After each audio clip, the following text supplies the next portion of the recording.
Oke, Wonder People. Assalamualaikum warahmatullahi wabarakatuh.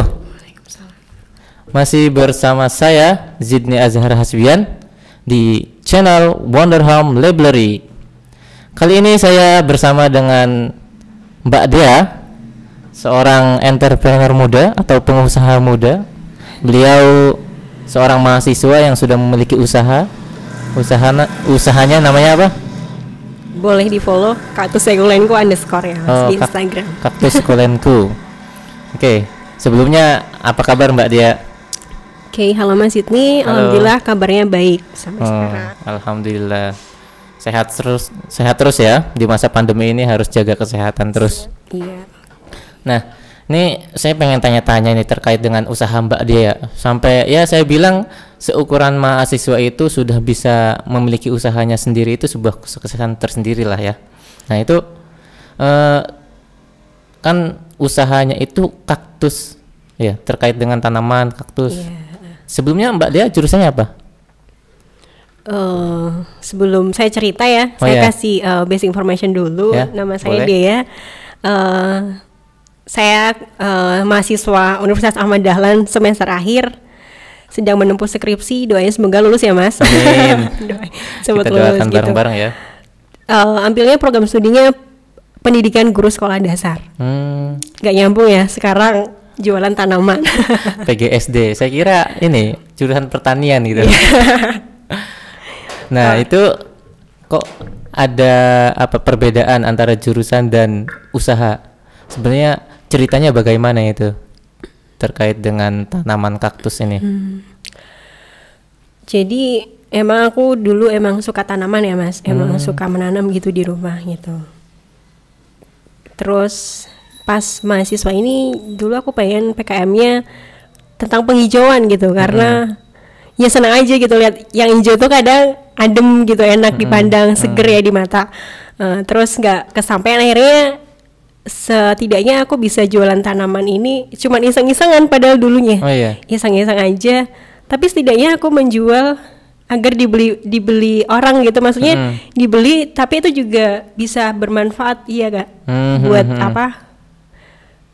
Pokoknya tanaman semua ada manfaatnya sih. Iya kan? Benar. Ya apalagi sekarang trennya terkait dengan desain atau menghiasi ruangan ya, bukan cuma sekedar tanaman saja. Nah ini terkait dengan usaha sebenarnya dimulainya sejak kapan ya? Apa ketika awal masuk kuliah sudah memulai usaha atau emang baru-baru sekarang atau gimana? Oke, kalau misalkan usaha dulu sih punya, tapi usaha kecil-kecilan doang. Emang aku suka orang yang berjualan gitu. Maksudnya sekolah sambil jualan gitu. Berarti jiwa entrepreneurnya sudah ada ya? Itu dimulai sejak kapan itu? Bahkan sejak saya duduk di bangku SD pun saya jualan. Iya. Keren.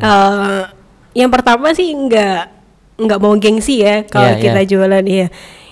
Terus karena memang saya ini terlahir dari orang yang bisa dibilang keluarganya sederhana banget, bisa dibilang dulu nggak mampu gitu.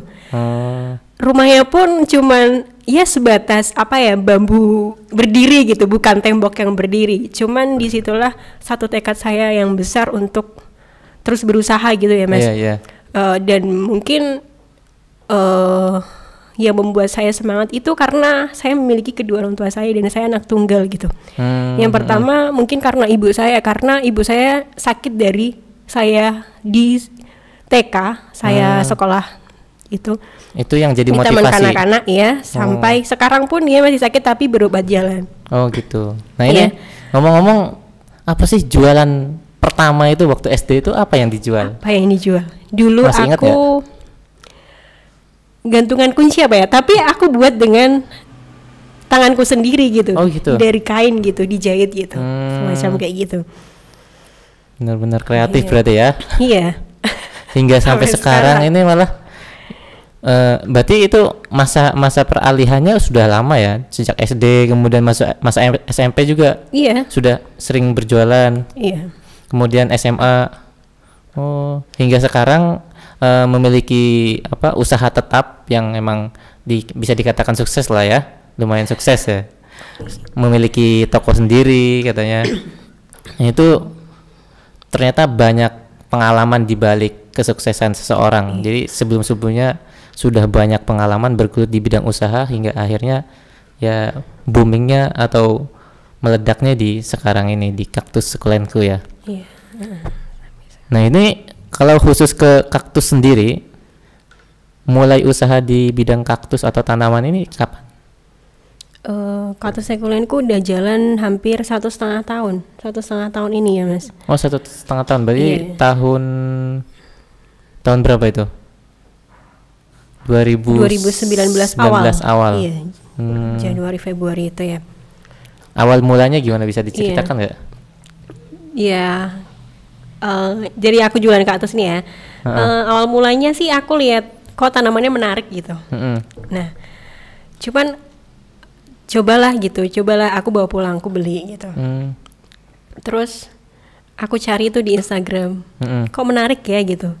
Tapi belum banyak orang yang minat, belum banyak orang yang jualan itu ternyata di Jogja gitu. Akhirnya aku punya ide jualan gitu, coba jualan gitu. Sehari seminggu itu nggak ada yang beli, sama sekali nggak ada yang beli gitu. Tapi itu bukan alasan buat kita nyerah kan, kan? Itu mulai jualannya lewat mana? Online. Langsung online, bukan ke teman gitu. Terus bikin Instagram gitu. Nggak ada yang beli sama sekali, nggak ada.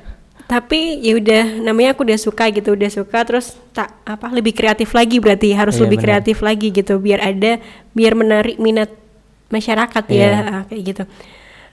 Dievaluasi lagi gitu. Cuman yaudah nggak nyerah, ada yang beli 1-2 gitu. Ya syukur gitu, maksudnya yaudah ditekunin karena kalau mau usaha tuh harus fokus ya, fokusnya ke satu aja gitu. Terus ya udah, karena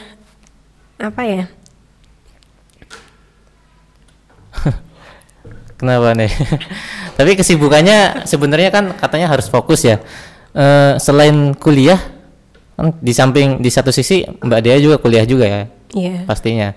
Nah, itu ada kerjaan lain gak sih? Selain usaha, kuliah, kemudian di samping itu ada lagi nggak? Ada lagi? Iya. Apa itu? Saya ngajar di SD ya, cuman ekstrakurikuler bernyanyi, karena dulu SMA-nya di Sekolah Menengah Musik, terus kuliahnya di PGSD. Oh iya. Kayaknya mungkin sekarang jualan kaktus gitu. Tapi yang namanya hobi itu bisa dijalanin aja ya. Tapi itu untuk pengaturan manajemen waktunya gimana Mbak Dea? Bisa berarti ya? Selama sejauh ini sih bisa. Masih bisa. Buktinya usahanya aja bisa tetap fokus gitu sampai berkembang. Dibantu sama orang tua sih Mas ya. Oh gitu. Bareng dengan orang tua. Nah, ini kalau di masa pandemi ini bagaimana sih usaha terkait dengan tanaman ini? Apakah berkembang, banyak peminatnya? Soalnya kan sekarang kayaknya masyarakat itu di masa pandemi banyak yang ini sering dekor-dekor rumah gitu loh. Iya, karena mereka bosen kali ya di rumah. Makanya, tapi ini satu hal yang yang patut diapresiasi ya, kalau mereka suka tanaman kan juga mereka maksudnya bermanfaat gitu juga kan, bermanfaat buat mereka, bermanfaat buat orang-orang sekitar gitu, karena ngasih oksigen juga, sedekah oksigen.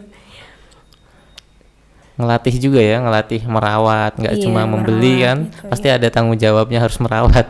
Karena banyak orang yang bisa membeli tapi tidak bisa merawat. Ya betul. Nah, ini perjalanan saya menariknya di kaktus ini itu mulai dari nol ya. Iya, benar-benar mulai dari nol, nggak ada yang beli. Saya sempat tahu, maksudnya prosesnya bagaimana dulu. Ya pernah ketemu sedang membuat bahan media tanam dari tanah kan, bahan media tanam sendiri, kemudian menyusun bagaimana seni kaktus itu ada, mulai dari kerikilnya sampai warna-warnanya. Itu proses dijalaninya bagaimana sih? Kok sampai betah atau bertahan itu? Yang memotivasi itu apa? Kan kalau bentuknya tanaman kan harusnya telaten gitu ya. Iya. Ulet. Cuman kaktus ini bukan tanaman yang repot banget gitu, nggak perlu gitu. Disiram setiap hari kan, karena penyiraman pun 2 minggu sekali sih gitu. Kalau medianya benar-benar kering dulu, baru kita bisa nyiram gitu. Tapi ya kalau mau misalkan saya pintar-pintar cari peluang gitu mas, maksudnya gitu. Cuman ya udah semua usaha di Bismillah bisa gitu, yakin kan, yang penting kan keyakinan diri, ilmu, strategi, ya kan, terus dan satu lagi sih ibadah. Sebenarnya nggak ada kerja keras tanpa ibadah ya kan, kan dibarengin sama itu gitu. Terus nggak tahu akhirnya saya juga kaget kok bisa sampai di titik ini gitu. Allah nitipin ini semua ke aku gitu. Cuman dulu sih sebelumnya kenapa bisa jadi seperti ini, yang tak lain juga karena emang katanya sholawat dan sedekah itu kan bisa memperlancar rezeki gitu. Kadang kita dijalanin kayak gitu, kadang ternyata kembalinya sedekah tuh banyak gitu, maksudnya berlipat-lipat sampai akhirnya pada titik ini gitu. Dan di sini pun aku diuji ya, kenapa aku dikasih usaha ya nggak sebesar lah, maksudnya cukup ya untuk menghidupi bapak ibu dan saya sendiri gitu. Di sini kita diuji, masih mau bersedekah nggak, masih mau, sebenarnya ini ujian gitu. Sebenarnya ya bangga, cuman ini ujian kan, ujian juga. Jadi dibalik kesuksesan seseorang atau Mbak Dea sendiri ya, ada sisi spiritual yang Mbak Dea jalankan ya, salah satunya sedekah gitu ya. Nah itu apakah setiap sedekah itu dilakukan setelah memulai usaha? Ini menarik nih. Ketika memulai usaha sudah sering sedekah, atau memang ini sudah tertanam dari sejak lama? Insya Allah ini malahan sebelum memulai usaha ini, berarti konsep usaha itu emang sudah tahu ya Mbak Dea. Kalau misalkan di sisi usaha pasti harus ada ibadahnya. Iya. Jadi dulu sih sebenarnya usaha itu bukan semata-mata mencari keuntungan gitu loh mas. Jadinya kalau misalkan aku usaha, aku berhasil tuh, cita-cita saya tuh cuman bisa pengennya bermanfaat bagi orang banyak gitu. Pengennya berbagi sama orang banyak gitu. Tujuan utamanya itu bukan semata-mata aku cari dunia, cari keuntungan yang banyak gitu. Tidak gitu. Karena semakin kita di atas gitu, kita semakin mau nggak sih berbagi gitu. Apalagi yang pertama emang ke orang tua, karena itu investasi akhirat ya. Pertama emang kita bisa merajakan orang tua, setelah itu orang-orang di sekitar kita gitu. Tapi dari situ nggak pernah, maksudnya kenapa sih pelit banget buat sedekah gitu. Tapi cuman karena aku terapin sedekah segini aja mengalir gitu, ntar pasti aku udah merasakan itu kembalinya berlipat-lipat. Karena aku merasakan sendiri, itu nggak membuat kita miskin, justru malah membuat kita semakin kaya gitu. Bagus. Nah ini untuk teman-teman Wonder People, bisa di share mungkin ya rumusan bagaimana untuk memulai usaha, tidak hanya kerja keras tapi juga spiritual. Mungkin ada pesan-pesan untuk Mbak Dea, untuk Wonder People ya terkait dengan usahanya, apa sih rumus yang harus dikerjakan selama, mungkin dari pengalaman Mbak Dea bisa di-share ke teman-teman. Jika mau mulai usaha sih dengan bismillah ya. Dan aku sendiri pun seorang perempuan itu harus mandiri gitu. Nggak mengharuskan bukan bergantung gitu. Tapi jadilah perempuan yang mandiri, yang bisa diandalkan, apalagi bermanfaat bagi orang banyak. Terus usaha itu bukan hanya tentang kerja keras aja, tapi kalau cuman usaha kerja keras itu nggak ada hasilnya, tapi dibarengi dengan ibadah kan. Dengan ibadah, sholawat dan sedekah pasti diterapkan. Insya Allah nanti usahanya lancar ya, dilancarkan. Jadi tidak hanya hablum minan nas, tapi juga hablum minallah. Hubungan sama manusia jalan, hubungan sama Allah juga jalan. Luar biasa Mbak Dea. Nah, saya masih heran terkait kenapa sih memilihnya tanaman gitu loh. Kenapa? Nggak tahu. Mungkin takdir ya, karena Allah beri ngasih jalannya ke sini, rezekinya di sini gitu mungkin. Apa ada ini ya, maksudnya orang usaha kan kadang bingung ya untuk memulai usaha. Orang mau usaha apa tapi bingung gitu. Nah, Mbak Dea kenapa menemukan tanaman kaktus itu? Dari hobi atau memang lagi musim atau bagaimana waktu itu melihat peluangnya? Gini Mas, bukan saya mencoba satu usaha terus langsung berhasil, tidak. Di balik itu semua tuh ada usaha-usaha lain yang memang harus gagal dulu gitu. Aku pun juga menjalani itu, bukan wah jualan kaktus langsung laku, langsung punya store langsung kayak gini. Itu sebenarnya di balik itu tuh masih banyak kegagalan yang saya alami gitu. Saya jualan makanan, saya jualan baju, jualan jilbab, itu pun gagal kan. Tapi kalau kita nggak terus berusaha, nggak pantang menyerah gitu, maksudnya kita harus coba lagi lah gitu. Nggak harus berhenti di situ gitu, nggak harus jalan di tempat di situ, tapi dievaluasi apa sih yang salah gitu. Lalu akhirnya saya memilih tanaman. Terus kenapa kok bisa banyak diminati? Mungkin ya pas Januari, Februari itu ya orang lihatnya kok lucu ya gitu. Kok lucu ya. Terus dan seni itu nggak ada harganya kan? Iya benar. Iya kan, nggak ada harganya. Misalkan kaktus itu yang biasa bisa menjadi harga yang lumayan menarik kalau misalkan kita bisa dikreatifin lagi. Misalkan ini kan misalkan cuma di pot hitam gitu, tapi kita ganti dengan pot yang motif, pot gerabah atau pot yang lucu gitu, ditambah batu, itu pun menjadi harga jual yang tinggi nantinya gitu. Beda dengan jual yang cuman asal mentah gitu, jual aja gitu. Berarti Mbak Dea ini termasuknya ini ya, menjual karya seni juga. Iya. Tidak hanya jualan kaktus biasa. Nah ini mungkin pesan-pesan untuk Wonder People terkait dengan teman-teman Wonder People yang ingin memulai usaha, apa tipsnya itu? Tipsnya ya? Iya. Keyakinan diri. Keyakinan diri. Harus kuat mental atau bagaimana? Bismillah ya, niat ya Mas. Niat harus. Berawal dari niat dulu. Iya, diperbaiki niatnya. Iya. Lalu ilmunya. Kan kita jualan juga pakai ilmu toh. Iya betul. Iya kan, nggak ngawur gitu. Iya benar. Tapi tetap membaca buku terkait dengan apa yang dijual ya. Iya. Jadi mencari literatur terkait apa sih yang kita usahakan. Terus strategi pemasaran. Belajar juga, Mbak Dea. Wah mantap ini. Harus kayak gitu. Terus ya yang itu tak lupa juga kerja keras dan ibadah lah gitu, maksudnya nggak lepas dari itu sebenarnya. Oke, mungkin itu saja.